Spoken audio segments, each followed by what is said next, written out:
आनंद। झारखंड के चर्चित तारा शाहदेव लव जिहाद केस में नया ट्विस्ट आ गया है।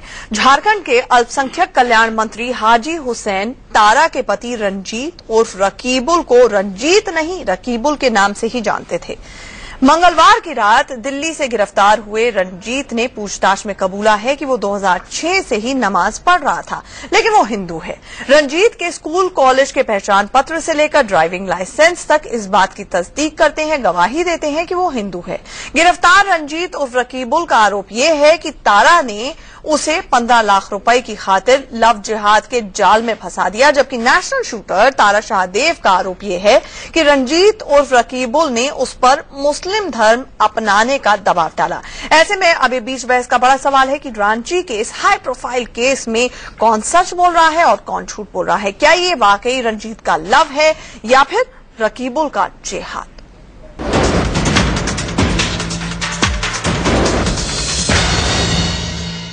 हाई प्रोफाइल केस में कौन सच बोल रहा है और कौन झूठ बोल रहा है। क्या ये वाकई रंजीत का लव है या फिर रकीबुल का जिहाद?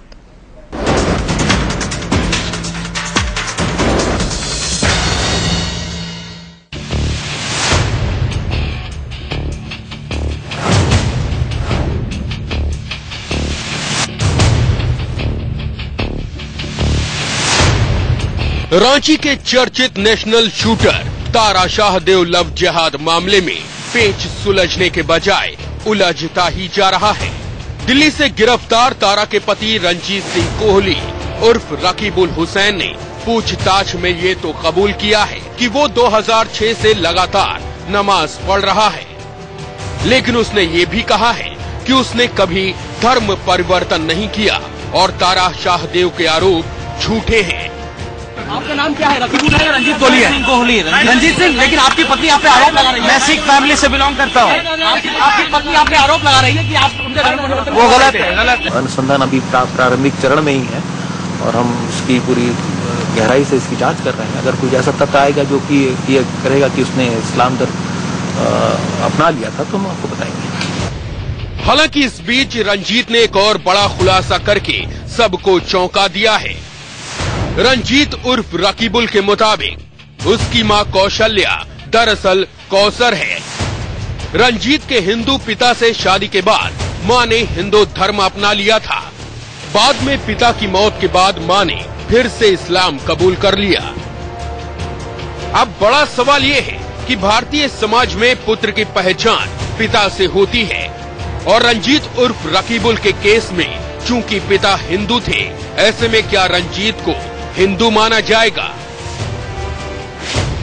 नेशनल शूटर तारा शाहदेव ने रंजीत उर्फ रकीबुल पर गंभीर आरोप लगाते हुए कहा था कि उसे रंजीत के मुसलमान होने का पता पहली बार तब चला जब उसके घर में झारखंड के अल्पसंख्यक कल्याण मंत्री हाजी हुसैन अंसारी के इफ्तार पार्टी का निमंत्रण पत्र मिला, जो रंजीत नहीं रकीबुल के नाम से आया था। हाजी हुसैन अंसारी साहब के से इफ्तार पार्टी का कार्ड आया जिसमें लिखा था जनाब रकीबुल खान साहब। उस दिन मुझे मेरी सास बोलती है, क्योंकि मैंने बोला कि यहाँ कोई इस नाम के नहीं रहते, तो उनकी जो माँ है रंजीत सिंह कोहली की, वो कहती है ये मेरे बेटे का नाम है, ये तुम्हारे पति का नाम है। अब सवाल ये भी उठ रहा है कि अगर रंजीत उर्फ रकीबुल हिंदू है तो फिर वो मंत्री के सामने खुद को मुस्लिम क्यों बताता रहा? इंडिया न्यूज से बातचीत में मंत्री हाजी हुसैन अंसारी ने भी कहा कि वो रंजीत को रकीबुल के नाम से ही जानते हैं। आपको पता था कि इसका एक नाम पहले कोहली बना, दूसरी बार एक बार और मिला हमसे तो नाम बताया हमको रकीबुल हसन कोहली बताया। हाँ बताया हमको रकीबुल हसन कोहली। ऐसे में अब सवाल ये है कि क्या रंजीत मुसलमान था? गिरफ्तार होने से पहले मंगलवार को रंजीत उर्फ रकीबुल ने एक पत्र लिखकर खुद पर लगाए गए आरोपों को गलत बताया है। ये पत्र रांची के सभी बड़े अफसरों के नाम लिखा गया है। उसने तो उल्टा तारा पर ही ब्लैकमेलिंग के गंभीर आरोप भी लगा दिए कि 15 लाख रुपए के लिए तारा ने उसे लव जिहाद में फंसाने की कोशिश की। डाउरी का एलिगेशन लगा आपको? जी, डाउरी का एलिगेशन लगा कि आपने ये चीज है ना कि ये चीज सामने आएगी। अगर मैं आपसे कह देती हूँ कि उसने मुझसे 1 करोड़ मांगा, मेरे पास कोई प्रूफ होगा ना। मांगने में, देने में और होने में बहुत फर्क होता है। क्या आपको लगता है कि ये ISI का एजेंट भी हो सकता है? आराम से सर हो सकता है, क्योंकि इसने मुझे बताया था कि इसका पूर्वज रावलपिंडी से जुड़ा हुआ था। जो इसका इतिहास है सर, ये स्टेट लेवल का जांच में कभी ये सामने नहीं आएगा। नेशनल लेवल जांच होनी चाहिए इसकी। अब सवाल ये है कि रांची के इस हाई प्रोफाइल केस में कौन सच्चा कौन झूठा है?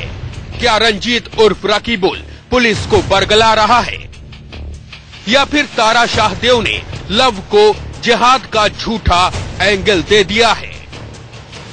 रांची से अमित कुमार, मैत्रेय त्रिपाठी के साथ नरेश बिस्वानी, दिल्ली, इंडिया न्यूज। कौन सच बोल रहा है, कौन झूठ बोल रहा है, ये पहला सवाल है। और नेशनल शूटर तारा शाहदेव आखिरकार इस पूरे के पूरे मामले में क्यों इस पूरे केस को लव जिहाद बना दिया गया, ये दूसरा सवाल है। कई मुद्दे हैं चर्चा के लिए। हमारे साथ इसके लिए एक पैनल जुड़ने जा रहा है। हमारे साथ पंडित HS रावत जी जुड़ेंगे, जो कि जाने माने एस्ट्रोलॉजर भी है, शंकराचार्य समर्थक हैं। साथ ही साथ मौलाना सैयद अतहर हुसैन दहलवी साहब जुड़ेंगे। साथ ही साथ वसुंधरा पाठक, एक जानी मानी वकील है, वो जुड़ेंगी इसमें कानून का पक्ष रखने के लिए। और साथ ही साथ देवेश उपाध्याय, जो कि VHP के प्रवक्ता है, वो भी जुड़ने जा रहे हैं। सबसे पहले सवाल देवेश जी आपसे, और उसके बाद मैं बाकी पैनलिस्ट के पास आऊंगी। आखिरकार इस केस के अंदर एक बहुत पुरानी लाइन है, प्यार को प्यार ही रहने दो, कोई नाम ना दो। लेकिन यहां पर यह लगता है कि अब हर तरह से जब भी एक हिंदू और मुसलमान की शादी होगी या एक इंटर रिलीजन मैरिज होगी, तो आप हमेशा इसको लव जिहाद का नाम दे देंगे। इस केस के अंदर आखिरकार ये बड़ा सवाल है कि ये रंजीत का लव है या फिर रकीबुल का जिहाद है। मैं इसमें कहना चाहूंगा कि लव अगर धर्मांतरण है तो वह धर्मांतरण प्यार है क्या? और अगर धर्मांतरण है तो इसके पीछे कोई साजिश है। और लोग तो शादियों के लिए धर्मांतरण करते हैं, इस देश की प्रथा रही है। धर्मांतरण पे कोई रोक नहीं है। हम बहुत सारे केसेस जानते हैं, बल्कि राजनीतिक गलियारों से भी ऐसे केसेस लाए जा सकते हैं। धर्मांतरण पर रोक, चंद्रमोहन और फिजा का केस आपको याद होगा। धर्मांतरण पर रोक का जहां तक विषय है, सुप्रीम कोर्ट का स्पष्ट 2003 का निर्णय है, और उसमें उन्होंने कहा है कि कोई भी धर्मांतरण होता है, अगर वह प्रचार करके और किसी को बहला फुसलाकर अगर उसको परिवर्तित किया जाता है, कन्वर्जन, यस, और अगर उसके परिवर्तन को करने के बाद वह व्यक्ति स्वयं कह रहा हो कि मुझको परिवर्तन करने के लिए बाध्य किया जा रहा है। यहां एक ऐसी राष्ट्र की महिला जिसने राष्ट्रीय प्रतियोगिता में शूटर के रूप में सारे देश में और सारी दुनिया में अपने को प्रतिष्ठित किया और देश को प्रतिष्ठित किया, और उस महिला के विवाह के समय एक व्यक्ति जो अपने को रंजीत कह रहा है और उसी राज्य के एक अल्पसंख्यक मंत्री के यहां जाकर रकीबुल कह रहा है, वह व्यक्ति 2 नाम रखकर इस देश के अंदर कौन सी चीज और कौन सी साजिश की रचना रच रहा है। सरकार के प्रूफ्स ऐसे केसेस में मान्य होते हैं। वसुंधरा, एक लिमिटेड सवाल पे जवाब दे दीजिए, उसके बाद बाकियों के पास आती हूं।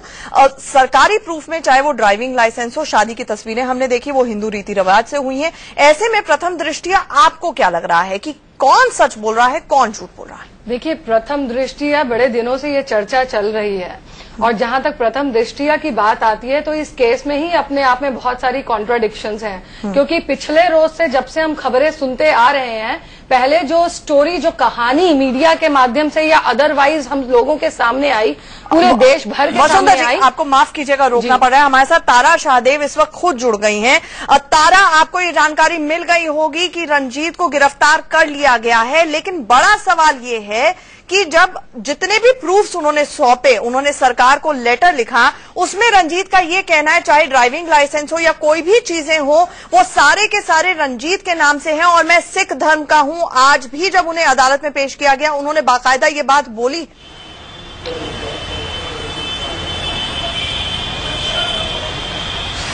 जी, मैंने ये बात वो बता रही, ये बात मैंने आपको पहले ही बताई कि मेरी शादी भी रंजीत सिंह कोहली नाम के इंसान से ही हुई। जो इंसान एक हिंदू है और जो एक सिख होने की बात कह रहा है, वो तो मैंने पुलिस को पहले बताई, और फिर बहुत ही प्रॉपर तरीके से, जैसे एक अरेंज मैरिज होता है, उसने मेरे साथ किया। मैंने ये बताया, उसके बाद जो मेरे साथ हुआ, जो मैंने देखा कि वो उस पर्दे के पीछे एक मुसलमान है, जिसका नाम भी है, जिसका नाम है रकीबुल खान साहब। मैंने ये बात कही है आप लोगों से। जी तारा, हमें ये बताइए कि आपने ये आरोप लगाया है कि आपका धर्मांतरण करने की कोशिश हो रही थी। क्या आपकी शादी इस्लामिक कानून के तहत भी करवाने की कोशिश की गई? एग्जैक्टली क्या किया था रंजीत ने उस वक्त?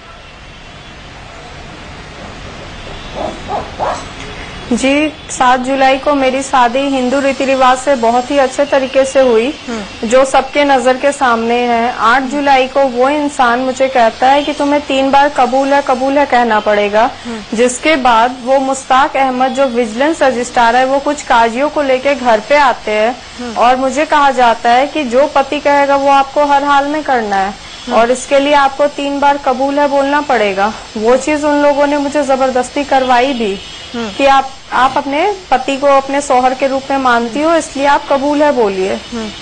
यानी आप कह रही हैं पहले हिंदू रीति रिवाज से शादी हुई और उसके बाद आपका कहना यह है कि मुस्लिम रीति रिवाज से भी आपका निकाह हुआ।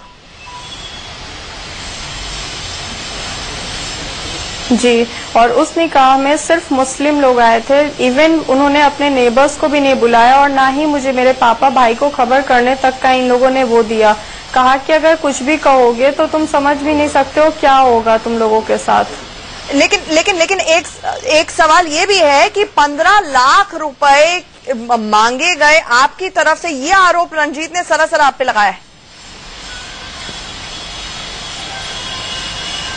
ये बहुत आम सी बात है मैन कि जो इंसान पिछले 7 दिन से गायब है, जिस मीडिया प्रेशर और जो लोग और जो संस्था जो इस कद्र उसको खोज रही है, उसके बाद इसका एक लेटर आता है जिसमें ये बात लिखी है कि मैं 15 लाख मांगती हूँ। एक पत्नी 15 लाख मांगती है। तो मैं तो हॉस्पिटलाइज थी, आपके सामने जो भी हुआ, तो आप अगर ये आरोप था तो उसी समय आप पुलिस को बता सकते थे। अगर एक पति पत्नी का बात था तो क्यों आप अपने परिवार को लेके भागते हो, क्यों वो सारे एविडेंस मिटाते हो? और अगर ये बात है कि 15 लाख मैंने मांगी तो हर चीज का प्रूफ होता है। लेकिन अगर मैं ये कहना है कि अभी तक जितने प्रूफ मिले हैं, मैंने ये बोला ठीक है तारा, माफ कीजिएगा आपसे क्रॉस क्वेश्चनिंग कर रही हूँ, लेकिन जितने भी प्रूफ अभी तक मिले हैं वहां पर पुलिस का ये कहना है कि ड्राइविंग लाइसेंस हो या फिर और पासेस हो या फिर नेमिंग एड्रेस हो, तमाम चीजें जो हैं वो कहीं ना कहीं रंजीत ही उनका नाम है।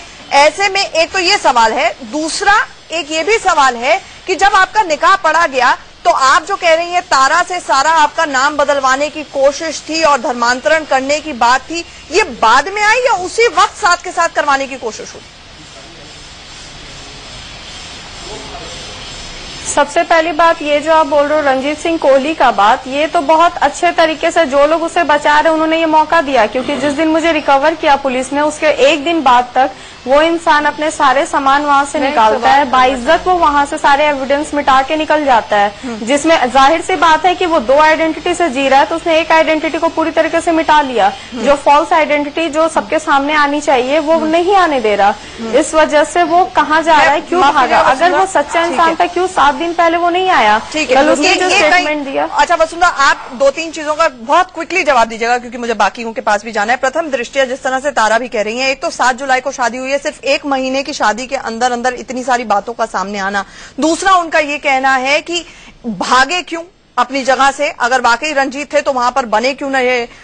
तीसरी बात ये कि एक मंत्री वहां का ये कह रहा है कि वाकई इसका नाम रकीबुल है, मैं इसे रकीबुल के नाम से जानता हूं।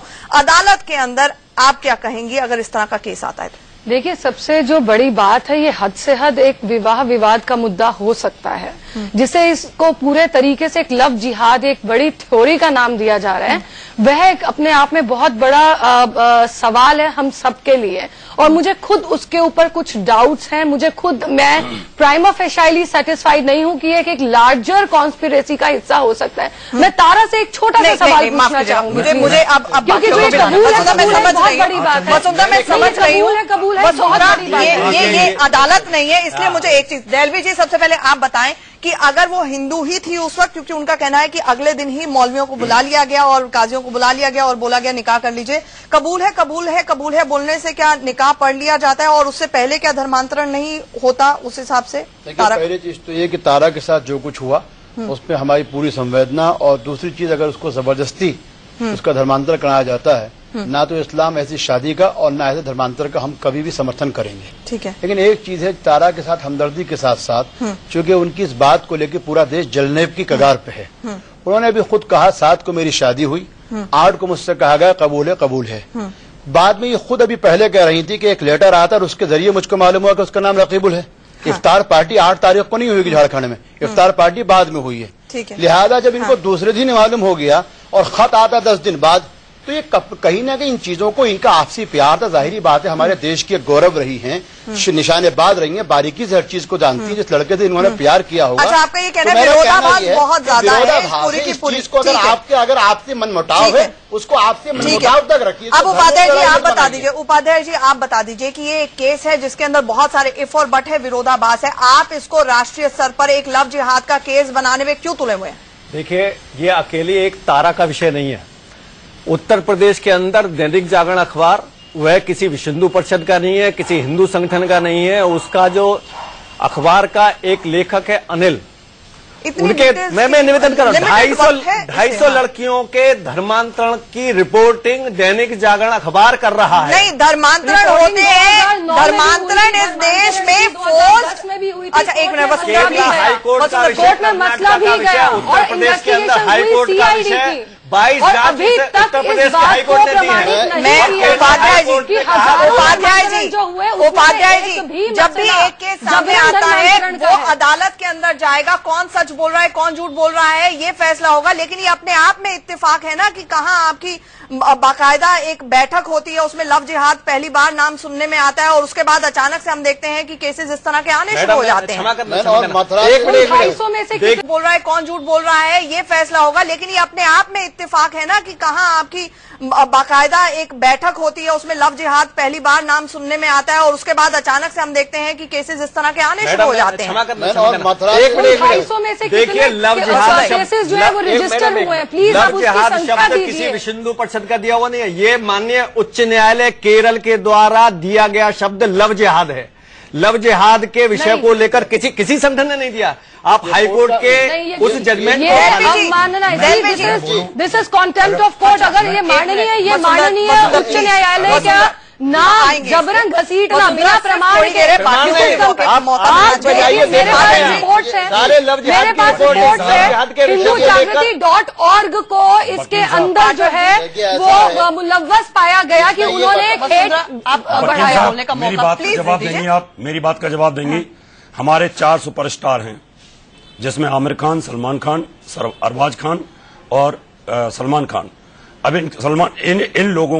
इन लोगों ने एक व्यक्ति ने तो अपनी पत्नी को तलाक दे करके दूसरी हिंदू के साथ की, अब और दूसरा सैफ अली खान। आप कह रहे हैं सारे केसेस लव जिहाद के हैं? ये लव जिहाद इसलिए है, उन्होंने कहा कि जो बच्चे होंगे वो मुस्लिम पैदा होंगे और ये लोग बड़े हैं। अरे एक बात बताइए, देश के अंदर बड़े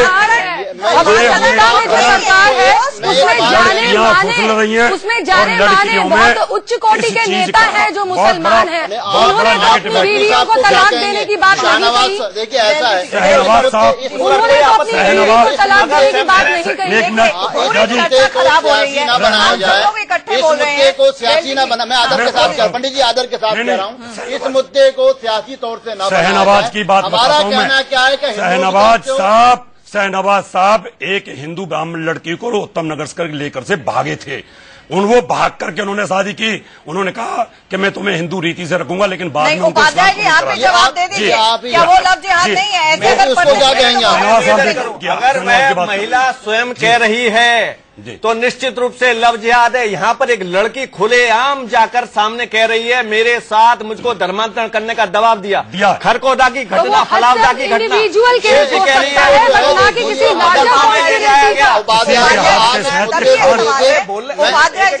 देखिए ऐसा है, मैं पहली चीज, आप ये खाली 4 स्टार्स की बात मत कीजिए। भारत का ताना बाना ऐसा रहा है कि जिस राजपुताना की धरती पे हम सब अपना सर ऊंचा करके बात करते हैं, अकबर से लेकर बहादुर शाह की जफर की मां तक 250 साल तक राजपुताना की बेटियां मुगलों की आती रही हैं, झगड़ा नहीं हुआ, हमारा कोई जबरदस्ती नहीं। आप राजपुताना पे इल्जाम लगाएंगे, आप राजपूतों पे हमारा कोई जबरदस्ती नहीं थी, कोई जबरदस्ती नहीं थी। आप इस मुद्दे को उसके बाद एक बात बता दीजिए मुझे, इस देश के अंदर क्या धर्मांतरण अपराध है? नहीं है। फोर्स कन्वर्जन अपराध है। ये बताइए कि क्या 2 धर्मों के लोग शादी नहीं कर सकते हैं? कर सकते हैं। अगर नहीं कर सकते तो बैन कराइए। स्पेशल मैरिज एक्ट है, कानून के हिसाब से चलिए। आप हर केस को लव जिहाद का नाम नहीं दे सकते। मेरा निवेदन ये, आज आवश्यकता इस बात की है कि इस केस की जांच सुप्रीम कोर्ट के एक न्यायाधीश या रिटायर्ड न्यायाधीश के द्वारा होनी चाहिए और इस देश के अंदर जो धर्मांतरण हो रहा है उसमें स्वेच्छा से धर्मांतरण कौन सा है और दबावपूर्ण धर्मांतरण कौन सा हो रहा है? धर्मांतरण कौन सा? मुसलमानों के जरिए होगा? कौन सा? सिर्फ मुसलमानों के क्रिश्चियंस की बात करना। आज विश्व हिंदू परिषद केरल का उदाहरण देके कहती है कि हमारे साथ केरला के क्रिश्चियंस भी हैं। ये वही विश्व हिंदू परिषद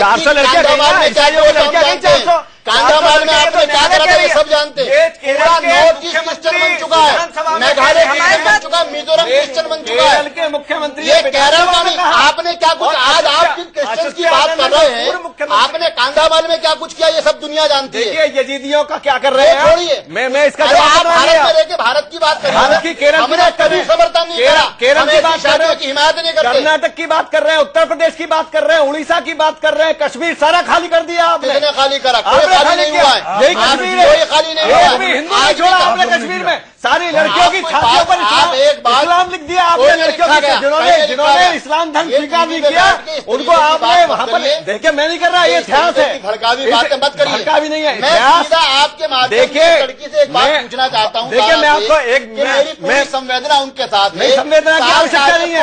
वो लड़की आज 8 तारीख को कहा, अव्वल तो कोई ऐसी प्रथा नहीं है जहाँ निकाह में कहलवाया जाए। जिस काजी ने करा उसको गिरफ्तार किया जाए, ये उसके आइडेंटिफाई करें। मैं इस आपके टीवी के माध्यम से कह रहा हूँ, जो लोग उस निकाह में मौजूद थे 8 तारीख को, अगर उन्होंने इस तरीके का निकाह कराया, जांच की मांग कर रहे हैं। बिल्कुल हम कहते हैं जांच कीजिए। इसके सुप्रीम कोर्ट में जांच होनी चाहिए और वो तारा स्वयं के लिए इसकी सीबीआई जांच हो, भारतीय गवर्नमेंट से कोई भरोसा नहीं है। सच से मालूम होता है कि मेरे पति का नाम रकीबुल है। अब सवाल यही उठता है, वहाँ की पुलिस से कोई न्याय मिलने की आशा नहीं है, इसकी जांच सीबीआई से होनी चाहिए। तो हम भी कह रहे थे, बहुत सारे केसेस में हमने भी कहा है। तो बड़ा सवाल यही है कि आखिरकार ये लव है या जिहाद है? कई ऐसी परतें हैं, तारा भी इस दौरान डिस्कशन के दौरान हमारे साथ जुड़ी, कई ऐसी परतें हैं जो इस मामले से खुलनी बाकी है। लेकिन क्या वाकई ये इत्तेफाक है कि बीजेपी लव जिहाद का नारा देती है, लव जिहाद की बात करती है और अचानक से इस तरह के केसेस आने शुरू हो जाते हैं? आखिरकार कौन बताएगा कि किस मामले में लव है, प्यार है या फिर वाकई जिहाद है? क्या इसे ये नाम देना सही होगा? चर्चा जारी रहेगी, जैसे ही खबरें और आएंगी आप तक अपडेट पहुंचाएंगे। फिलहाल आप